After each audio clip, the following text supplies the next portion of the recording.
네, 정치권의 핵심 키워드로 대선 전국 짚어보는 시간입니다. 오늘은 두 분을 모셨습니다. 이경 더불어민주당 선대위 부대변인 그리고 장혜찬 시사평론가 두 분 나오셨습니다. 어서 오세요. 네, 안녕하세요. 네, 대선 전국 첫 번째 키워드 내용 확인해 보도록 하겠습니다. 보여주시죠.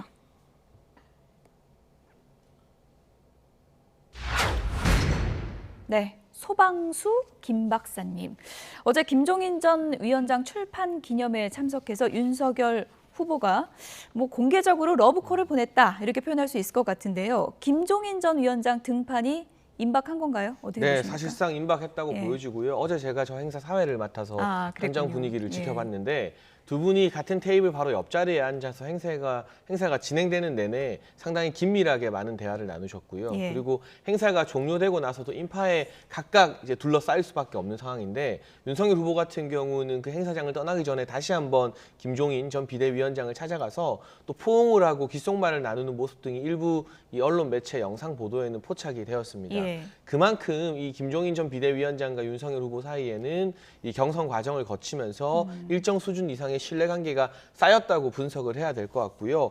실무적인 부분에서 약간의 어떤 조율 사항이 남아 있는지는 잘 모르겠습니다만 큰 틀에서 봤을 때 이번 이 국민의힘 정권 교체를 위한 선대위에서 김종인 전 위원장이 반드시 역할을 해줘야 한다는 데는 예. 당 안팎에서 전부 다 공감대를 이루고 있는 것 같습니다. 물론 반대하는 일부 이제 전직 정치인들도 있습니다만 그 의견보다는 그래도 어떤 식으로든 김종인 전 위원장이 전체 어떤 큰 판을 짜주는 역할을 해야 한다는 그런 목소리가 훨씬 더 높기 때문에 예. 그렇게 시간이 오래 걸리지 않고 순조롭게 김종인 전 위원장의 역할이 정리되어서 선대위에 합류하지 않을까 싶습니다. 이번 주 내는 정리가 될까요? 이준석 대표 같은 경우는 어제 기자들을 만나서 당초 예상했던 20일이 이번 주 주말인데 예. 며칠 더 당길 수도 있다는 이야기가 예. 나오고 있고요. 일부 보도를 보면 내일 이제 1차 인선 같은 경우 아마도 첫 번째로 발표된 인선은 총괄 선대위원장과 이제 선대본부장급의 중책들이겠죠. 그 정도는 내일 발표될 수 있다는 보도도 있는데 저도 분위기를 좀 안팎에서 감지하는데 예. 많은 이견이 있지 않기 때문에요. 속도가 그렇습니까? 상당히 나지 않을까 생각합니다. 간략하게요. 이제 조율할 게 조금 남았다. 남은 퍼즐이 궁금증인데 김병준 교수 역할이 그거 아니겠습니까? 이건 어떻게 보십니까? 김병준 교수도 최근에 언론 인터뷰를 하면서 과거에 어떤 인연이 있었던 간에 정권 교체를 위한 대의 명분하에서 김종인 전 비대위원장과 충분히 협조를 잘할 수 있다는 본인의 의사를 밝혔고요. 역할 분담이 순조롭게 될 거라고 개인적으로는 예상을 합니다. 그리고 지금 이 국민의힘 선대위 이 구조 자체가 한 사람의 총괄 선대 본부장을 두는 것이 아니라 총괄 선대위원장 밑에 조직이면 조직, 예. 홍보면 홍보 이런 식으로 일부 이제 이 총괄 본부장을 좀 여러 자리로 두는 것이 검토되고 있지 않습니까? 이 중에 두 자리 정도는 지금 당과 윤석열 후보 사이에 합의가 이루어졌다는 언론 보도도 나오고 있어서요. 나머지 역할 등을 누가 하게 될지가 남아있는 실무 조정 사항이 아닐까 싶습니다. 예. 김종인 전 위원장, 민주당과도 인연이 상당히 깊은 인물이기 때문에 민주당에서 상당히 좀 관심 깊게 지켜보는 것 같은데 우상호 의원 같은 경우에는 분명히 충돌 날 거다 이렇게 비판적인 시각을 보였어요. 민주당과 인연이 있어서 관심 있게 지켜보는 거라기보다는 예. 김종인 이제 전 비대위원장이 캠프에서의 어떤 활동, 그 전에 활동을 어떻게 했었느냐 그 부분을 너무나도 잘 알기 때문에 어떤 의견을 주신 것은 아닌가. 그래서 우상호 의원께서도 무슨 충돌이 있을 것이다 이렇게 말씀을 주셨는데요. 근데 이것이 자칫 나가면은 그 충돌을 저희가 좀 바라는 듯한 느낌으로 보여질 수 있기 때문에 예. 그 부분에 대해서는 조금 캠프라든지 지금 선대위 차원에서는 좀 의견을 저희가 그렇게 좀 강하게 하지는 않은 것 같아요. 있는 예. 그대로 물론 양쪽 후보가 다 훌륭한 후보가 선출이 되고 선대위가 제대로 구성이 돼서 이번에는 정말 제대로 정책 토론을 한번 해보자 아니면 정책 선거를 해보자 국민의 미래 비전을 제시하는 선거를 해보자라는 것이 지금 민주당의 입장이기 때문에요. 근데 다만 지금 그 전에 그 국민의힘에서는 8.1대라든지 하이에나 그리고 무슨 그 자립하수꾼인가요? 그런 얘기까지가 나왔습니다. 그게 지금 현재 캠프에 그 전에 윤석열 후보의 캠프에 계셨던 분들이 한 300여 분이 있는데 예. 그분들을 대상으로 그런 얘기를 했다는 겁니다. 근데 이것이 정말로 제대로 좀 봉합이 될까? 예. 사람이 바깥에서 상처를 받으면은 그 봉합이 쉬울 수 있습니다. 그렇지만 내부에서 상처를 받으면은 같이 맞대고 일을 하는 차원에서 실무적인 일을 해야 하는 차원에서는 좀 어려움이 있을 거라고 생각을 하는데 예. 좀 잘 되셨으면 좋겠습니다. 다만 사무총장이죠. 지금 선거 비용이 세금으로 모아진 선거 비용이 사용할 수 있는 것이 300억 원에서 500억 원 정도가 된다고 예. 하는데요. 이것을 예산을 승인할 수 있는 권한이 사무총장에게 있습니다. 근데 아마 사무총장에 대해서는 뭐 권성동 의원인가요? 될 것이다라는 전망성 기사는 나왔지만 이 부분에 대해서는 아직 좀 조율이 되지 않는 듯 그래 보입니다. 그렇지만 민주당도 마찬가지입니다. 선대위가 구성됐음에도 불구하고 못한다라는 얘기 지금 솔직히 듣고 있거든요. 그래서 국민의힘도 예. 좋은 선대위 빨리 구성이 돼서 정책 선거 했으면 좋겠습니다. 이경 부대변인이 또 언급을 해주셔서요. 권성동 사무총장 내정 언론 보도가 있던데 이거 사실입니까? 뭐 지금 제가 확인해 드릴 수 있는 사항은 아니고요. 예. 아마 발표가 된다면 권성동 의원 같은 경우는 현재 윤석열 후보의 비서실장 아니겠습니까? 그러니까 비서실장에서 사무총장으로 이 보임을 옮기는 발표만 하기보다는 나머지 선대위의 주요 인선이나 또는 새로운 비서실장 인선 등과 함께 발표될 가능성이 조금 더 높지 않겠나 관측을 해볼 수 있는 상황인 것 같고요. 중요한 것은 지금 국민의힘 최고위원회에서도 이런 비슷한 발언들이 나오고 있지만 대선 국면에서는 모든 게 후보 중심으로 짜여질 수밖에 없는 예. 것입니다. 후보가 가장 돋보여야 하는 것이고 후보의 선거 캠페인을 하기 위해서 최적의 효율적인 형태로 당도 체제를 전비해야 하는 것이기 때문에 항상 이 대선 국면 선대위가 꾸려지는 시점에서는 보통 대선 후보와 호흡을 맞춰왔던 분들이 사무총장으로 교체되곤 했습니다. 이게 특별히 이례적이거나 뭐 전례에 없는 일은 아니라는 예. 점을 다시 한번 강조해서 말씀드리고 싶은 것이고요. 지금 뭐 일부 언론 보도에서는 어제 이 윤석열 후보가 점심을 민주당 출신의 이용호 의원과 함께하면서 이 최고위의 불참한 것 등을 가지고 갈등이 커지는 것이 아니냐고 이야기 나왔습니다만 어제 오후 3시 20분쯤에 당사 후보실에서 이준석 대표와 긴밀한 대화를 나눴습니다. 또 공교롭게도 그때 제가 당사에 있었는데 그랬습니까? 예. 처음에 예정된 대화 시간은 이후 일정 때문에 한 20분 정도였습니다. 그런데 거의 40분에서 45분, 1시간 가까이 두 분이 배석자 없이 긴밀하게 대화를 나누시면서 이후 일정을 일부분 수년할 정도였고요. 예. 그만큼 좀 이 속마음을 터놓고 깊이 있는 대화를 하면서 여러 가지 외부에서 우려하는 것들이 별일 아니다. 충분히 이 윤석열 후보와 이준석 대표가 만나면 조율이 가능하다는 것을 보여준 하나의 일화가 어제 에피소드가 아니었나 싶습니다. 앞으로도 이 대통령 후보와 예. 당 대표가 긴밀히 소통하고 자주 만나서 배석자 없이 기묘한 이야기를 나눈다면 외부에서 또는 언론에서 보도하는 것만큼의 뭐 갈등이다, 알력 다툼이다 이런 이야기는 저는 나오지 않을 거라고 생각을 예. 합니다. 짧게 좀 말씀을 예. 드려야 될 것 같은데요. 우선은 우리 그 캠프에 지금 청년 특보로 계시는 걸로 알고 있어요. 그런데 지금 말씀 주시는 거 보니까 그 전에 캠프에 계셨던 분들이 사무총장 역할을 좀 해야 되는 것이 옳지 않느냐 이런 기조로 말씀을 해주셨던 것 같아요. 그러니까 호흡을 맞췄던 사람이 사무총장을 하는 것이 맞다라고 지금 말씀을 주신 것 같은데요. 근데 국민의힘에서 지금 당무 우선권이라는 얘기가 당대표 입에서 좀 나왔고요. 캠프 쪽 인사분들 쪽에서도 이제 나왔던 것으로 알고 있습니다. 당무 우선권, 한마디로 사무총장, 그러니까 돈을 가지고 승인을 할 수 있는 사람을 누가 이걸 우선권을 가지고 줄 수 있느냐. 근데 양쪽에서 나오는 얘기가 뭐냐면 당원입니다. 당원이 좀 모호하다. 당원이 어떻게 되어 있냐면 선거를 효율적으로 추진하는 범위 내에서 당무 우선권을 갖는다. 한마디로 대표 측에서는 당대표가 그러니까 당무 우선권이 있는 것이고 후보 측에서는 후보가 있다라고 얘기를 하고 있는데 앞으로 좋게 봉합이 잘 될 것이라고 예. 말씀을 주셨고요. 그 부분에 대해서 저희도 기대하는 바입니다. 이번 주 안에는 밑그림이 좀 나올 것 같으니까요. 저희가 결과를 보고 다시 한번 좀 얘기를 나눠보도록 하겠습니다. 대선 전국 키워드 두 번째 키워드 내용 확인해 보도록 하겠습니다. 네, 이재명 대선 후보의 얘기입니다. 나쁜 언론 환경이다. 요즘에 언론에 관한 언급이 상당히 많이 나오는데 기울어진 운동장이다. 이런 표현도 나왔습니다. 이게 어떤 맥락에서 나온 건지 이경부 대변인께 설명을 좀 부탁드리겠습니다. 우선 최근에 일어난 보도에 대해서 제가 먼저 말씀을 드리면은요. 예를 들어서 이제 말씀을 좀 드리겠습니다. 배우자가 과로로 어찌됐든 간에 쓰러졌지요. 그것을 낙상이라고도 합니다. 그냥 제자리에서 예. 쓰러져도. 그런데 국민의힘 배현진 의원께서는 무슨 산책하다가 낙상이냐라고 하면서 얘기도 했었고 여러 가지 얘기가 있었습니다. 그 당시에 정말로 후보가 대통령 후보임에도 불구하고 119에 직접 전화해서 본인, 예전에 김문수 도지사였나요? 그 119에 전화해서 나 김문수인데 당신 뭐 직책이 뭐야, 이름이 뭐야 이렇게 하지 않았습니까? 근데 대통령 후보임에도 불구하고 밝히지 않고 차근차근 네, 신고를 했습니다. 그리고 병원에 가서도 이런 얘기를 했어요. 의전비서 경호팀 같은 것은 개인적인, 그러니까 공무관이 개인적인 외출에는 이 부분 어찌됐든 이건 개인적인 일 아니겠습니까? 그런 부분에 의존하지 않는다. 내가 직접 줄을 서서 그 응급실에서 줄을 서서 다 절차를 후보가 직접 다 했다는 것입니다. 그런데 우리 해외에서는 커피숍에서 줄을 선다든지 국회의원이라든지 뭐 그런 뭐 유명한 국회의원들 이런 사람들이 아니면은 뭐 버스를 기다린다든지 이렇게 우리나라도 저렇게 돼야 된다라는 얘기는 많이 이것이 국민들의 시점이고 국민들의 바람인데 이것을 그렇게 후보가 했음에도 불구하고 이런 보도는 전혀 나가지 않고 있습니다. 이런 부분에 좀 아쉬움이 있는 것이고 마지막으로 최근 거를 말씀드리기 예. 때문에 후보의 외출, 후보 배우자의 외출 사진이 있었습니다. 예. 어제 나온 보도죠? 네, 어제 예. 있었던 보도인데요. 후보 배우자가 아니었습니다.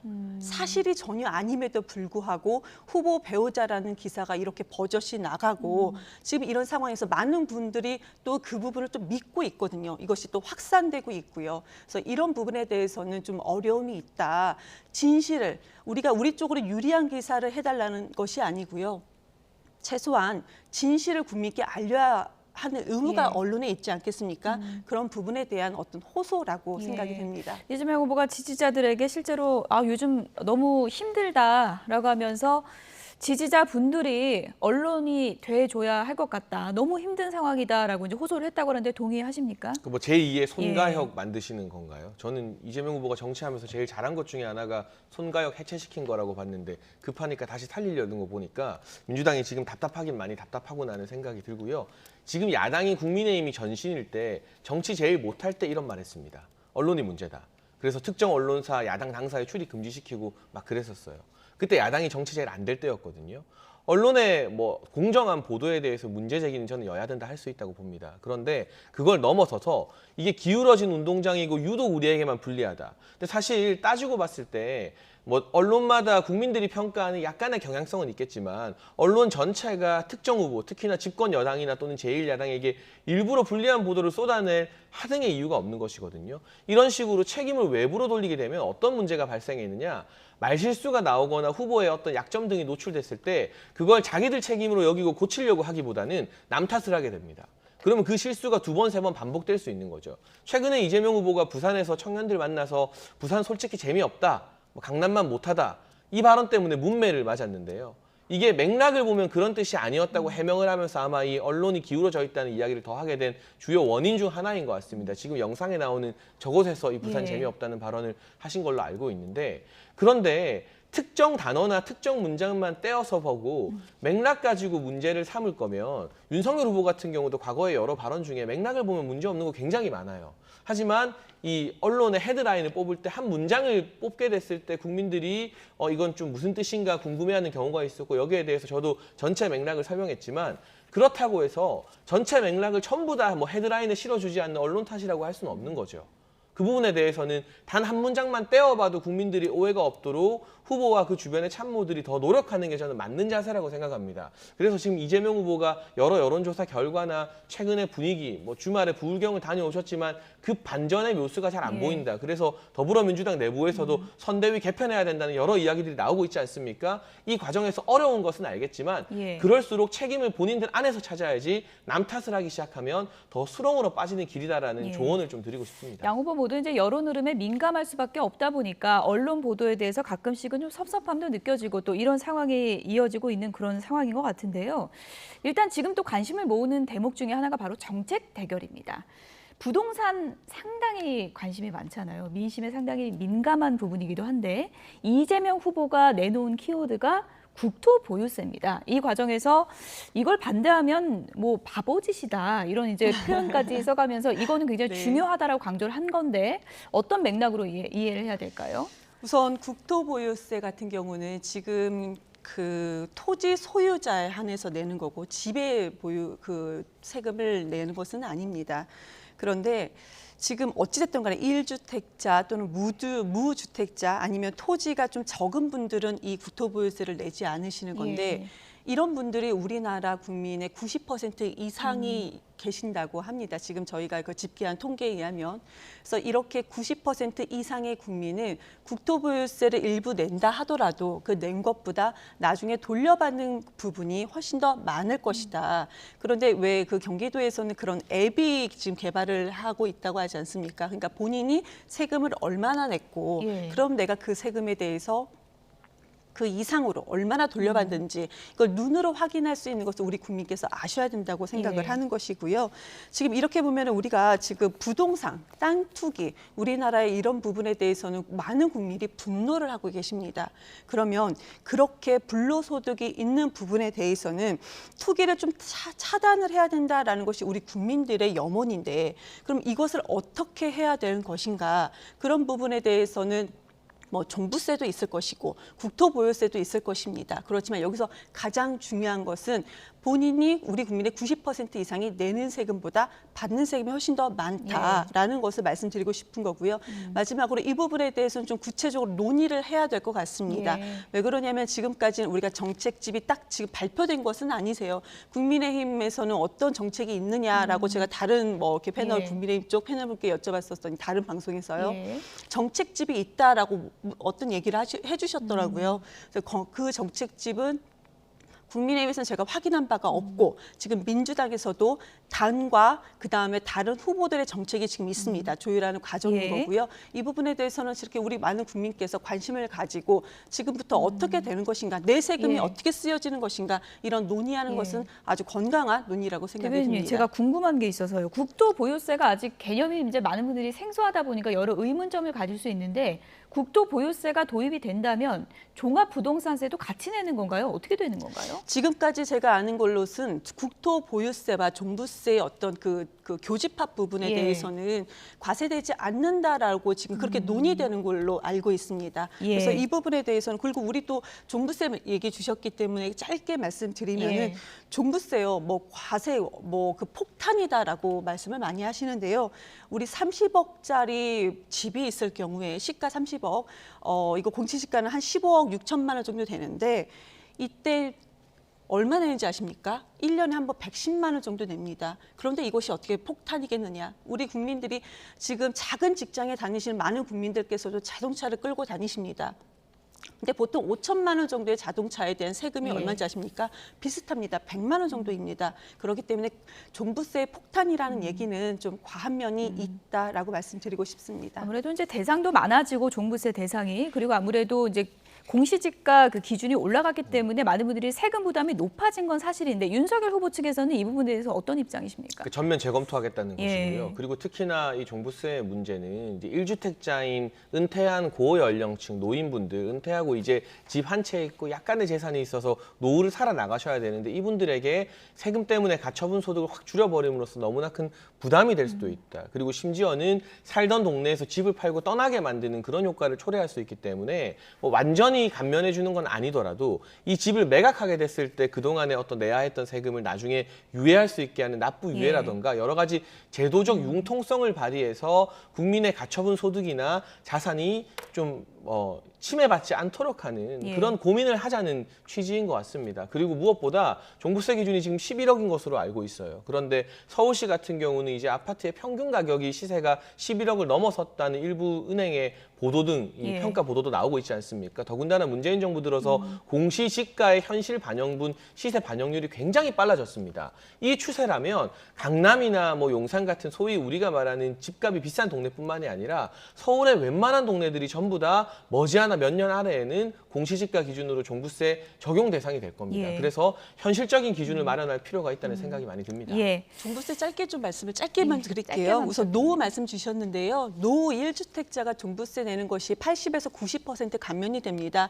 그러면 제가 조금 전에 30억 원 아파트를 말씀드렸는데요. 1년에 종부세 10만 원도 내지 않는 경우가 있습니다. 근데 이것을 폭탄이라고 말씀 주시고 노후를 지금 말씀 그 예를 들어 주셨던 부분이 적절한가라는 의구심이 좀 듭니다. 장혜찬 평론가께도 30초 드리겠습니다. 막상 내야 할 예. 분들은 이경 부대변인 말씀처럼 이거 부담 안 된다라고 생각하시지는 않을 것 같고요. 그러한 민심이 4.7 재보궐에서 그동안 민주당 강세 지역에서 왜 이 국민의힘이 압승했을까? 결국 부동산과 관련된 조세 관련된 규정에 대한 국민들의 불만이 저는 많이 누적돼 있다고 참 생각을 안타깝게 합니다. 종부세를 내고 싶어도 내지 못하는 국민이 96%입니다. 예, 그런 여기까지 부분도 듣겠습니다. 좀 알아주셨으면 예. 좋겠습니다.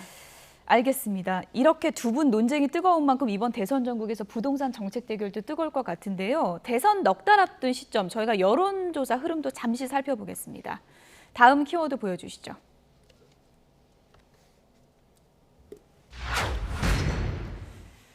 네, 2주째 컨벤션 효과가 나타난 걸까요? 지금 대선 여론조사 흐름을 저희가 그래픽으로 준비했는데요. 그래픽을 좀 보여주시죠.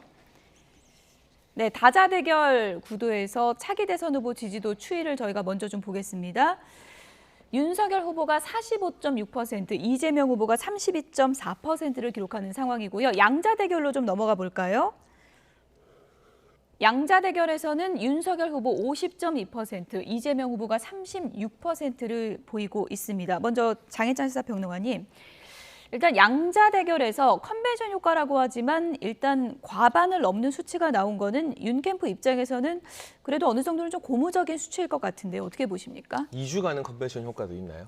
보통 컨벤션 효과 일주일 정도 갑니다. 그리고 나서 보정이 되기 마련이죠. 경선이 끝나게 되면 과표집되어 있던 국민의힘이나 더불어민주당 지지층들이 여론조사에 응답하는 비율이 낮아지게 되면서 어느 정도 빠지게 되는데 설령 이게 2주짜리 컨벤션 효과라 치더라도 경선 이후에 컨벤션 효과를 전혀 누리지 못하고 저도 정치평론 한 6년 하는 동안 처음 들어봤던 역벤션이라는 단어를 창조해냈던 이재명 후보의 어떤 흐름과 비교해보면 확연하게 좋은 흐름이다. 자만할 것은 아니지만 저는 이렇게 분석합니다. 경선 끝나고 윤석열 후보 행보에서는 굉장한 안정감이 느껴지고 있습니다. 광주와 목포 그리고 봉화마을을 훑고 이 국민 통합의 메시지를 던지고 왔고요. 그 과정에서 발언이나 행보 일정 등에 있어서 특별히 언론이나 여당에서 비판할 만한 구석이 많지 않았습니다. 그러니까 나온 게 야구장에서 이 다리를 조금 크게 벌리고 앉았다. 근데 이 정도 비판을 들고 나오면 국민들이 아니 지금 시대가 어느 시대인데 아직도 그 이야기를 하느냐. 정책 가지고 공약 가지고 비판해라는 말을 하거든요.